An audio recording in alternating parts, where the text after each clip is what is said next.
ముందుగా మన గ్రామానికి విచ్చేసినటువంటి నా కళా బృందానికి మరియు నా తోటి గ్రామస్తులందరికీ నా యొక్క ధన్యవాదాలు.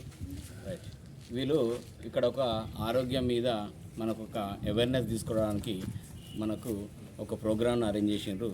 చాలా సంతోషం.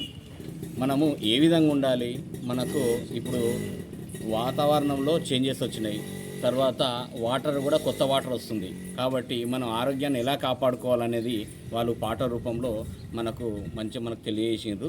మనం కూడా దీన్ని మన ఇంట్లో కూడా దీన్ని పాటించాలి ఖచ్చితంగా. ఈ రోజుల్లో అంటే ఇప్పుడు మనము నాన్ వెజ్ అనేది దాదాపు ముట్టద్దు. ఎందుకనంటే కొత్త గడ్డి వస్తుంది, వాటర్ వస్తుంది కాబట్టి మన కోళ్ళు అయిన తర్వాత మేకలైనా ఇవన్నీ కొంచెం తింటుంటాయి కాబట్టి మనం దాన్ని తీసుకునేసరికి అనారోగ్యం అవుతుంటాం. కాబట్టి మనము ఎక్కువ తీసుకోవాల్సిన ఫుడ్ ఏంటి అని అంటే మనం ఓన్లీ గ్రీన్ వెజిటేబుల్స్ చెప్పుకున్నాం కదా. మనం గ్రీన్ వెజిటేబుల్స్నే మనము ఆకుకూరలు తర్వాత కూరగాయలను ఫ్రెష్ తీసుకోవాలి. తర్వాత వాటర్ను కూడా మనము బాయిల్డ్ చేసి చల్లార్చి తాగాలి. అట్లా మనము కొంచెం వరకు మన ఆరోగ్యాన్ని మనం కాపాడుకున్న వాళ్ళు అవుతాం. తర్వాత మనము సీజనల్ ఫుడ్స్ ఉంటాయి కదా, ఫ్రూట్స్, అవి కూడా తీసుకుంటే మన ఆరోగ్యాన్ని మన చేతుల్లోనే ఉన్నది కాపాడుకోవడానికి. కాబట్టి ముఖ్యంగా ఇది మెయిన్ వాటర్తోని ఈ రోజుల్లో కలరా అనేది స్టార్ట్ అవుతుంది. పాతకాలంలో కలరా అన్నారు. విరేచనాలు, తర్వాత మోషన్స్, తర్వాత వామిటింగ్స్ జరుగుతుంటాయి.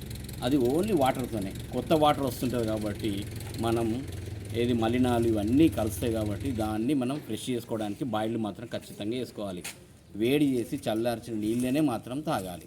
Okay, right. ఈ అవేర్నెస్ ప్రోగ్రామ్ చేసినందుకు మరియు మీ అందరికీ నా యొక్క గ్రామం తరఫున ప్రధాన ఉపాధ్యాయులుగా నా కృతజ్ఞతలు తెలియజేస్తున్నాను.